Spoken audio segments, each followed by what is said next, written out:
वैसे ये तो आप जानते ही हैं कि स्टॉक मार्केट वो जगह है जहां पर शेयर्स पब्लिकली इशू किए जाते हैं और ट्रेड किए जाते हैं। एक शेयर की पावर इतनी होती है कि वो एक कंपनी में आपकी ओनरशिप को वैलिडेट करती है और इस पावरफुल शेयर को आप कभी भी सेल करके काफी प्रॉफिट भी बना सकते हैं। अब अगर आपका भी शेयर मार्केट में इतना इंटरेस्ट डेवलप हो गया है कि आप जानना चाहते हैं कि इस मार्केट में कैसे एंट्री ली जाए और कैसे एक बिगिनर स्टॉक ट्रेडिंग के प्रोसेस की शुरुआत करें, तो उसके लिए आपको आज का ये वीडियो पूरा देखना चाहिए, क्योंकि आज ही तो हम बताने वाले हैं कि कैसे आप स्टॉक मार्केट में इन्वेस्ट करने की शुरुआत कर सकते हैं और उसके लिए क्या क्या रिक्वायर्ड होगा। इसलिए अब आप खुश हो जाइए और इस प्रॉफिटेबल वीडियो को लास्ट तक देखकर स्टॉक मार्केट इन्वेस्टमेंट की इस गुत्थी को बड़ी आसानी से सुलझा लीजिए। तो चलिए शुरू करते हैं और जानते हैं स्टॉक मार्केट में इन्वेस्टमेंट शुरू करने का तरीका। और इसके लिए सबसे पहले स्टेप पर आपके पास ये सारे डॉक्यूमेंट्स होने जरूरी हैं। Pan card, Aadhaar card, proof of residence, income proof, passport size photographs और आपके एक्टिव बैंक अकाउंट से एक कैंसिल्ड चेक पर आपका नाम। जब ये सारे डॉक्यूमेंट्स आपके पास होंगे तो आप अगले स्टेप पर पहुंच पाएंगे, जो है डीमैट अकाउंट ओपन करवाना। क्योंकि जो शेयर्स आप स्टॉक मार्केट में खरीदेंगे उन्हें रखने के लिए आपको एक डीमैट अकाउंट की जरूरत होगी, जो आपके शेयर्स का इलेक्ट्रॉनिक हाउस होगा, यानी इसमें आपके शेयर्स इलेक्ट्रॉनिक फॉर्म में जमा रहेंगे। इसे आप ऑनलाइन एक डिपॉजिटरी पार्टिसिपेंट यानी ब्रोकर की हेल्प से ओपन कर सकते हैं, जैसे ज़ेरोधा, अपस्टॉक्स एटसेट्रा। बहुत से बैंक्स भी अपने इन्वेस्टर्स को डीमैट अकाउंट सर्विसेज ऑफर करते हैं। इसे ओपन करना काफी आसान है और इसे कुछ ही मिनटों में घर बैठे भी ओपन किया जा सकता है। डीमैट अकाउंट ओपन करने के बाद बारी आएगी स्टेप 3 की, जो है ट्रेडिंग अकाउंट ओपन करना। और आपको ये पता होना चाहिए कि डीमैट और ट्रेडिंग अकाउंट साथ साथ ही चलते हैं। डीमैट अकाउंट जहां शेयर्स का स्टोर हाउस होता है, वहीं ट्रेडिंग अकाउंट के जरिए आप शेयर्स की ट्रेडिंग कर सकते हैं और स्टॉक्स में इन्वेस्ट करने के लिए इन दोनों अकाउंट्स की जरूरत होती है। और आप इसे भी बड़ी आसानी से डिपॉजिटरी पार्टिसिपेंट की हेल्प से ओपन कर सकते हैं। अब ट्रेडिंग अकाउंट भी खुल गया, लेकिन ट्रेडिंग के लिए पैसे कहां से आएंगे? इसके लिए तो बैंक अकाउंट से कनेक्शन चाहिए होगा। इसलिए अगला यानी कि 4th स्टेप आता है बैंक अकाउंट को लिंक करना। यानी आपका बैंक अकाउंट ट्रेडिंग अकाउंट से लिंक होना चाहिए, ताकि जब आप ट्रेड करें तो पैसे अकाउंट में आने और जाने का प्रोसेस आसानी से चलता रहे। और जब आप किसी डीपी जैसे स्टॉक ब्रोकर से डीमैट और ट्रेडिंग अकाउंट ओपन करवाएंगे तो बैंक अकाउंट लिंक करने की सुविधा भी ज्यादातर ब्रोकर्स ऑफर कर ही देंगे, इसलिए डोंट वरी। और हाँ, आपको ऐसे ऑफर्स भी मिल सकते हैं जिनमें 2-in-1 अकाउंट या 3-in-1 अकाउंट की सुविधा होगी।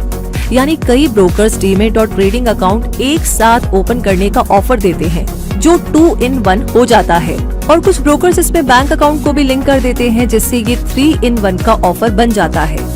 तो ऐसे में आप ब्रोकर चूज करते समय ये भी चेक कर ले कि क्या वो आपको ऐसा ऑफर दे रहा है जैसा आप चाहते हैं। अब इन स्टेप्स को पूरा करके आप स्टॉक मार्केट इन्वेस्टमेंट की जरूरत को फुलफिल कर देंगे, जिसके बाद बारी आएगी इन्वेस्टमेंट करने की। इसलिए अब जानते हैं इन्वेस्टमेंट के प्रोसेस के बारे में। अब स्टॉक मार्केट में इन्वेस्टमेंट करना है तो ये भी पता होना चाहिए कि ये 2 तरह के मार्केट होते हैं, प्राइमरी शेयर मार्केट और secondary share market. Primary shear market में इन्वेस्ट करना हो तो आईपीओ यानी इनिशियल पब्लिक ऑफरिंग के जरिए इन्वेस्ट किया जाएगा। आईपीओ वो फर्स्ट ऑफर होता है जो एक कंपनी पब्लिक को देती है, ताकि पब्लिक उस कंपनी के शेयर सब्सक्राइब करे।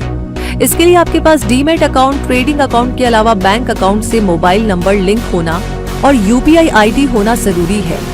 इसके बाद आप अपने सिलेक्टेड ट्रेडिंग ऐप के आईपीओ सेक्शन में जाकर शेयर्स नंबर और बिड प्राइस एंटर कर सकते हैं। आईपीओ इशू के सब्सक्रिप्शन के लिए बैंक अकाउंट में मनी ब्लॉक कर देगा और आपके बैंक अकाउंट से एप्लीकेशन मनी तब डेबिट कर ली जाएगी जब शेयर्स अलॉटमेंट के लिए आपका एप्लीकेशन सिलेक्ट होगा। और जब शेयर्स अलॉटमेंट होता है तो उसमें आपको अलॉट होने वाले शेयर्स का अमाउंट आपके बैंक अकाउंट से डेबिट हो जाएगा। और अगर आपको शेयर्स अलॉट नहीं होते हैं तो वो ब्लॉक्ड अमाउंट अनब्लॉक कर दिया जाएगा।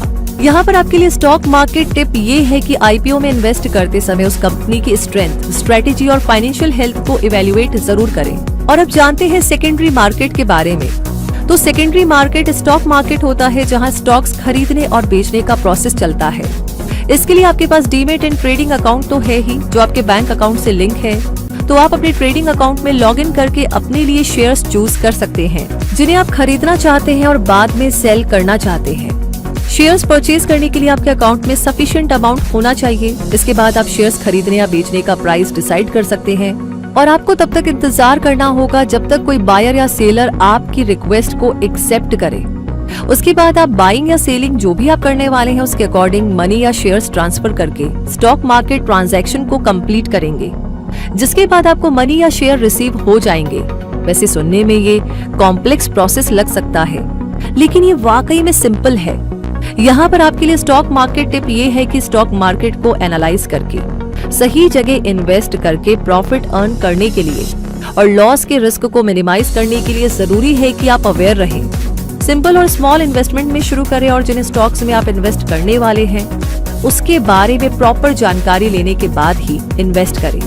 तो आपके लिए स्टॉक मार्केट का ये सफर बहुत ही मजेदार और फायदेमंद साबित हो सकता है। इसलिए इन सारी बातों का ध्यान रखते हुए स्टॉक मार्केट इन्वेस्टमेंट शुरू कर दे। और अगर ये वीडियो अच्छा लगा हो तो इसे लाइक और शेयर जरूर करें, क्योंकि शेयर मार्केट की बात हो तो वीडियो शेयर भी तो ज्यादा से ज्यादा होना ही चाहिए, है ना। और हमारी टीम की मेहनत आपको कैसी लगी हमें कमेंट सेक्शन में लिख करके जरूर बताइएगा। आगे कोई सवाल है जिस पर आप वीडियो देखना चाहते हैं तो वो हमें लिख भेजिए। बाकी एग्जैक्टली अभी तक आपने सब्सक्राइब नहीं किया है तो सब्सक्राइब कर लीजिए, बेल आइकन को प्रेस कर दीजिए और साथ ही साथ मिलेंगे बहुत जल्दी ही और ऐसी जानकारियों के साथ।